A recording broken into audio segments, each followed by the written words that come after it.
Welcome to episode 55 of How to Play Like a WoW Pro. Today I'm going to be showing you a replay in the Chieftain on Sand River from the east spawn. And I'm going to be giving you general tips about how to play Sand River from this side in heavy tanks and some medium tanks. Plus this replay is, I won't say exactly how much combined I get, but it's a lot, so I wanted to show it because it's entertaining as well. Now, as you'll notice, I picked a turbo loadout in this game. I picked turbo, rammer, and V-stab. That's my primary loadout on the Chieftain. My other loadout that I like to run is V-stab, rammer, and then HP. And then I'll just change my loadout based on the map, whether I need to get into initial positions very quickly or not. And on this map, from this side, you definitely do need the turbo. And the reason why is, first of all, I got a bad spawn. I spawned like over here. But second of all, on this map, what I like to do usually is go K-line, especially if I have good gun depression. And in order to get there, there's two routes you can take. You can take this route, where you cross here. This is the aggressive route. Or you can go all the way around. And this route is completely safe, but it's slower. So the reason why I picked turbo is I wanted to take this aggressive route because it's a lot quicker to get down here to the K-line. But the reason why you need the turbo is you can get shot from this position in the beginning of the game. And so whenever you're in a heavy tank or medium tank and you're thinking about playing K-line from this spawn on this map, which is what I usually recommend you do, pay attention to what tanks are on the enemy team. So it's only fast tanks that are able to get to this position soon enough in order to shoot you crossing. But if you look at the enemy team, they have a bat jet. That's the one that I'm most worried about shooting me on the cross, because I think the standard B, he might be able to get there in time, but it will be close because he's slow, or at least a lot slower than the bat jet. And pretty much nothing else besides the LT-432 can shoot me on this cross, and I don't really care if I take a shot from an LT-432, it's not a big deal. But as you'll see, I get spotted there, so they did have somebody in this bush, but I didn't get shot by them. That might have been because it's a bat jet and he just barely got reloaded. Or it was the light tank and he just didn't bother shooting me. Not sure why they didn't shoot at me, but I take a blind shot just in case they're in that bush. And if you'll notice, I actually dodged that arty. I mean, he wouldn't have hit me anyway, but he might have splashed me a little bit, but I knew he was going to be aimed at me. And this is something that you can recognize in a lot of games. You want to be thinking, if the enemy has artillery, who will the artillery be aiming at right now? And a lot of the time, if you're the first person who's getting lit in a battle, the arty's going to be aimed at you first. So you need to be extra careful, because in the middle of the battle, there might be, your teammates might be lit in like 3 different places on the map, and the arty has a lot of choices. But at the very start of the battle, especially on maps like Prokhorovka, where you might go to the middle and you poke up for damage early in the beginning, or on this map, you cross early and you get spotted early, the arty only has one target in mind, so they're obviously going to shoot at that one target, and so you can take advantage of that and try to dodge their fire, because I knew he was going to fire at me. Unless he's AFK, there's no reason why he shouldn't fire at me in this situation.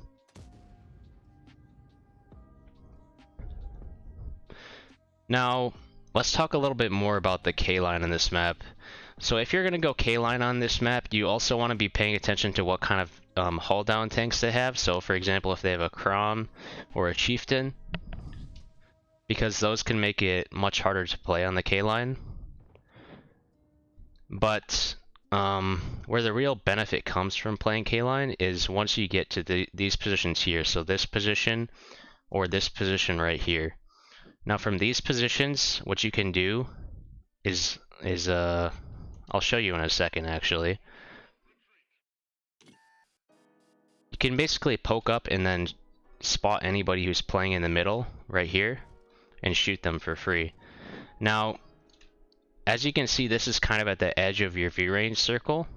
So if you don't have 445 view range, then you're probably not going to be able to spot the middle from this position. So if you're in like a tier 8 tank, there's a good chance you aren't going to be able to spot the middle. Another thing is having gun depression makes it much easier to play these kind of positions on the K line. So if you're in something like a T62A or a 113 maybe, it can be pretty hard to engage with enemies who are on this corner, but you can still get gun depression in order to shoot the middle. But basically, these two main positions, this position here and then this position here, how do you decide which of those positions to take? So I take this position initially for trying to spot people in the middle, and that's part of the reason why I take the quick route, is because a lot of the time enemies, they'll sit here for like a minute, shoot anybody crossing, and then they'll leave. But if you get here fast enough, they're still going to be in the middle, so that's one of the reasons why I take the quick route. But basically, you want to take this position so because you get the better angle on this. But this other position is also useful.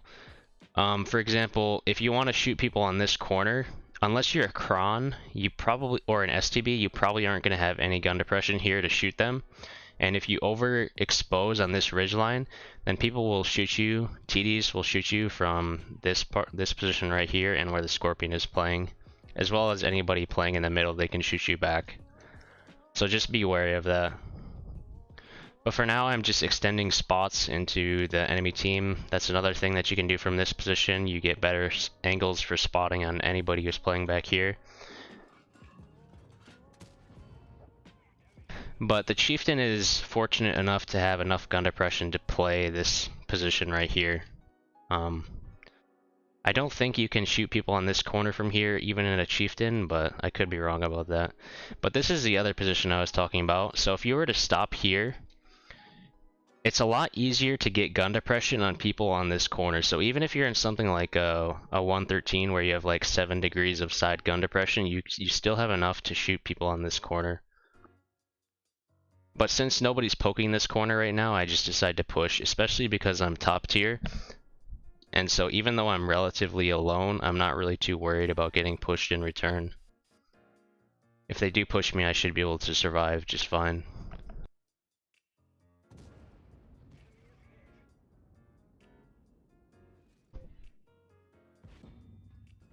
Now here there's not much to talk about. I'm just playing hull down on these guys.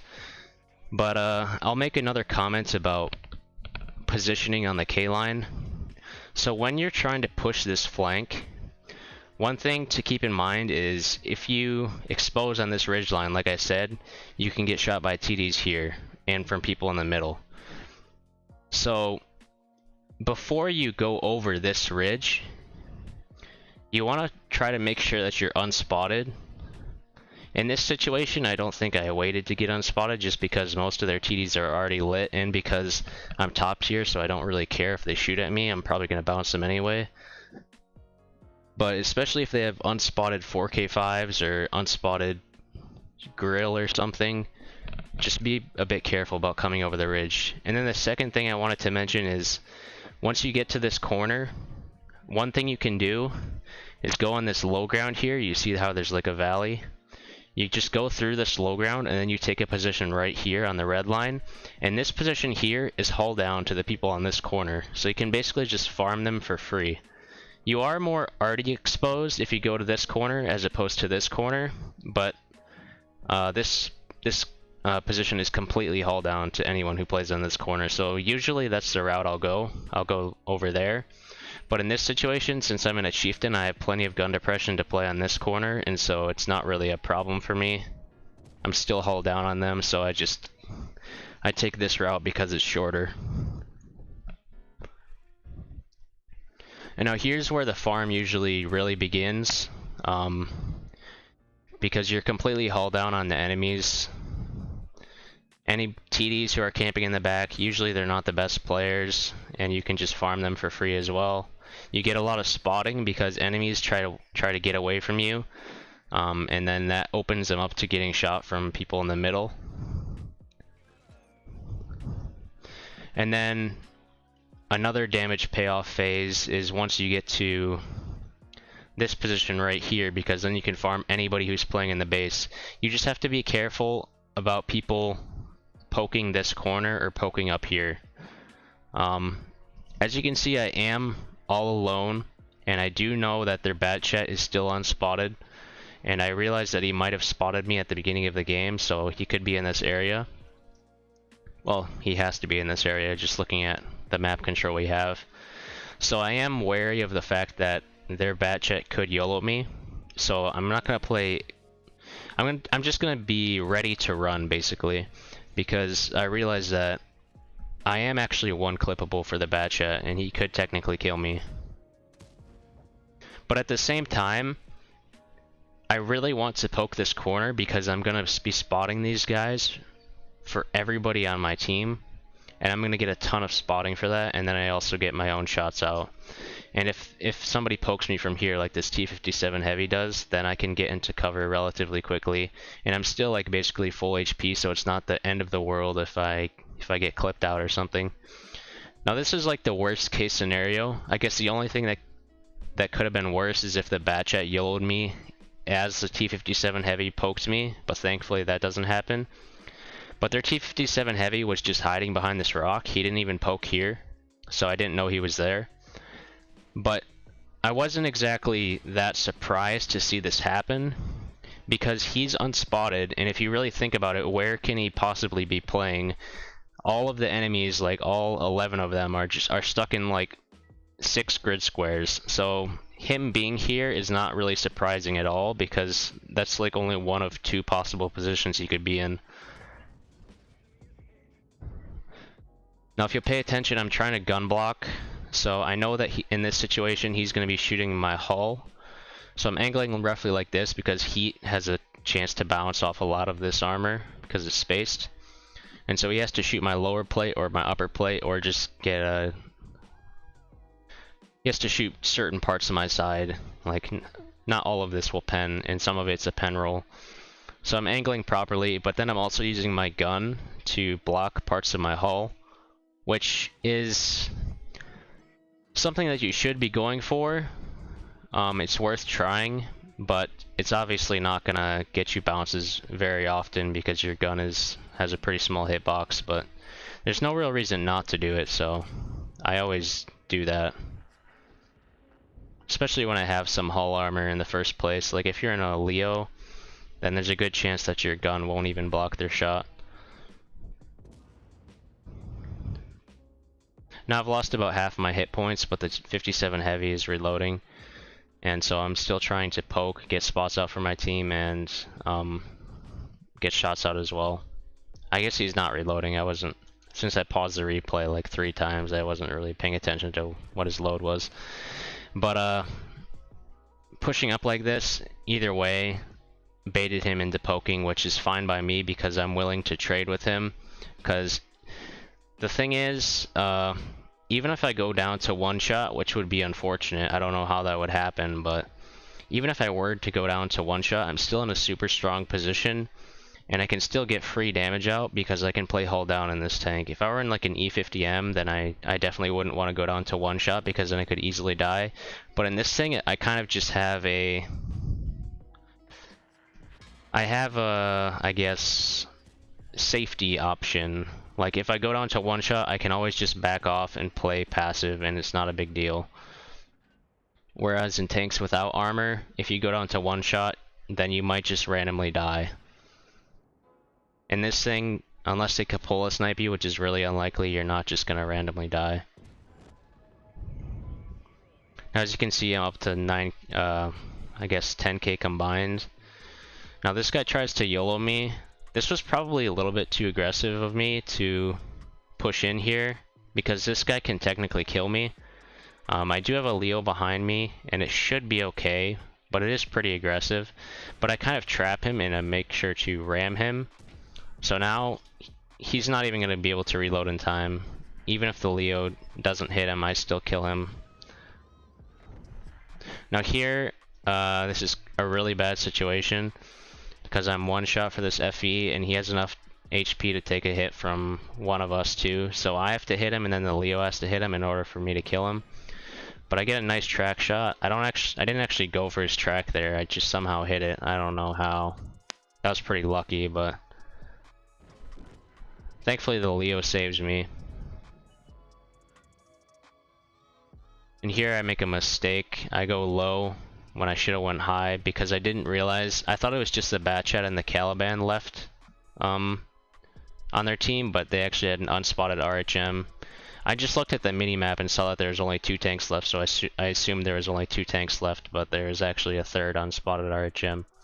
So that was a mistake, but it doesn't matter, he dies anyway.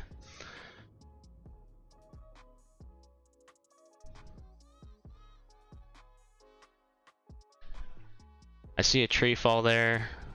I go for a blind shot, it misses. But I'm paying attention to whether or not I get spotted right here, because that will tell me whether or not they have a guy sitting in one of these bushes on the edge. And I'm kind of assuming that they do have a guy there. But as you'll see in a second, both their Batchat and their Caliban are both just in a hole. I don't know why they both jumped in the hole, but it's whatever. So I miss out on some damage at the end, unfortunately. Probably should have played a little bit more aggressive at the very end, but it's kind of hindsight 2020, because if they had a guy just sitting in the edge of the bushes, then there's a good chance I would have died. So yeah, 5 kills, 8,300 damage, and 2,800 spotting. I'll show you the end plates right now. I actually had 400 blind assist, probably on the guys in the base. But yeah, this matchup was extremely good, so wasn't exactly the hardest matchup, but I think this replay kind of shows you how to get the maximum out of your games on Sand River East when you go K-Line. Because even though you're basically guaranteed to have a good match in this kind of matchmaking, because you're like a perfect hull down tank and a very overpowered tank against tier 8s, there's a good chance you aren't going to get 11k combined out of it or whatever, unless you play similar to how I did. I think the only thing that I didn't really show you in this replay was how to shoot middle from K-Line, or like just showing an example of me shooting middle from the K-Line. But I don't know, if I just tell you about it, then you'll just have to trust me that that's a thing that you can do in the beginning of the battle. So yeah, hopefully you learned something about Sand River and how to play it better, and hopefully you enjoyed the replay. I'll probably see you soon, and that's all. Goodbye.